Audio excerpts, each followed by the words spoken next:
Welcome back, ladies and gentlemen. So today we're going to talk a little bit more about just general chromosome structure.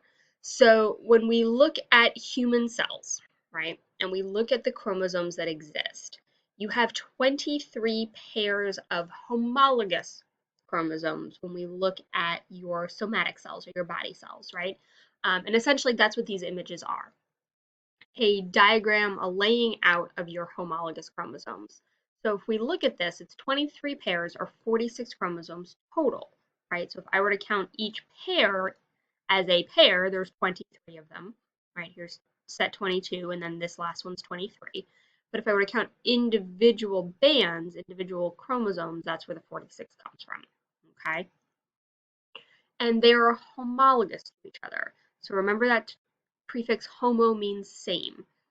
So when I look at the type of information that I would see on, say, this chromosome 1 that may have come from your mother, it's going to contain the same type of information on this chromosome that came from your father. So if you have your eye color gene here from your mother, the eye color gene that your dad gave you, the set of instructions to make your eye color from dad, is on the same spot on the same chromosome. Okay? When we classify or organize the kinds of information that we find in your body, in your chromosomes, your sets 1 through 23, okay, are everything. That's all the genetic information that your parents passed on to you. But if I look at set 1 through 22, right, so 1 all the way down to 22, that's what we call your autosomes. And those autosomes contain the genes that pretty much drive every structure and function in your body minus your sex, right? Minus your biological sex. Now, I go to that 23rd pair here, okay, or over here, and that is your sex chromosomes, okay? So 1 through 22 carries the vast majority of your genetic information, minus information that determines the gender or the sex of the offspring. 23rd pair contains those genes. Now we'll talk a little later about your X chromosome versus your Y chromosome, and if you look, size is completely different. There's a lot more information on that X chromosome than there is on the Y chromosome, and there's reasons for it. So that X chromosome does actually contain some additional information that doesn't necessarily have to do with gender determination, but the majority of gender determining information does exist down here. There just may be additional information on top of that. Hopefully that makes sense. If not, just go with me for today. It'll make sense as we get to things later this year. So then the question becomes, well, how do you know if you're male or female, right? That 23rd pair does ultimately determine that. So if you are XX, all right, then you are female, right? So if I were to look here, right, this double X is a female, all right? And XY makes you a male, okay? So if I go back here, here's my X and Y, and if you look, all right, it's male. Over here, there's no Y, but two X's. So that makes this information for a female, okay? Again, an X chromosome is considerably bigger, has a bunch of information above and beyond just sex determination. Y chromosome, though, is pretty much just this is how to be a boy, this is how to be a male, and doesn't really contain much else. So we're talking about homologous chromosomes here, right? So remember I just said a moment ago, when I look at those homologous pairs, that means they contain the same type of information on the same location, or what we talk about as a gene's locus. Okay, so locus is location of a gene. Now, when I talk about a gene, I'm talking about an eye color gene, a hair color gene, a height gene, right? Or in the case of our cute little mice here, coat color and eye color will be the ones that we'll use here as examples.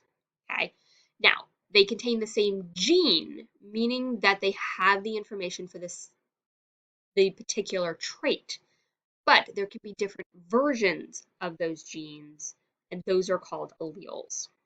Okay, so an allele is a different version of a gene. So brown versus white, black versus pink. That set of information is the different alleles. So when we start digging into genetic codes, right, we talk about those sequences of nucleotides, A's, T's, C's, and G's, right? So I may look at a brown coat color and the sequence of DNA, and I'm going to make it really short. Keep in mind this would be much longer, but I'm just going to abbreviate it. Might look something more like this, okay? But I come down here to white, and its code might look more like this, okay? So they both are the same information for how to make a coat color, but the actual DNA sequence is a little bit different. Hopefully that makes sense, okay? And that's where we get to those different alleles having different genetic information, which means they code for different proteins, right? Remember, all of this comes back to my DNA code, right? So that sequence of A's, T's, C's, and G's, that we end up making a copy of just that particular gene to make your RNA, which then goes out to your ribosomes to make the amino acids, right?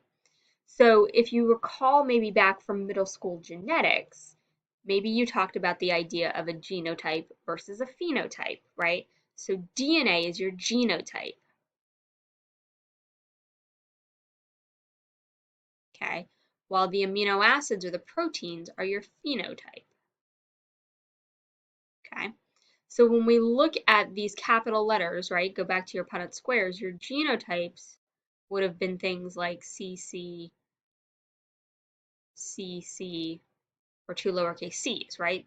Those different allele combinations, right? And that determines whether you are dominant here or recessive here, right?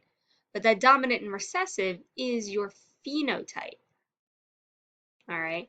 So if brown is dominant to white, that's the phenotype, that's your genotype. Okay, so why do I bring this up? Because when we look at those homologous chromosomes, the way that that genetic information then gets split out when we go through meiosis is going to be really important. And the way that it comes back together when we go through fertilization also is equally important, because that's why your Punnett squares are going to work. It's why when I look at offspring from the same set of parents, that each offspring isn't identical to each other, so on and so forth, because it's this interplay between the information that you have in your current cells, the way that that information gets split up when we go through to create your gametes, and the way that those gametes come back together to now make offspring with your partner. And hopefully that makes sense. So we're going to continue coming back and circling back around this information pretty much from now for the next couple of units, and talking about how all of this ends up working.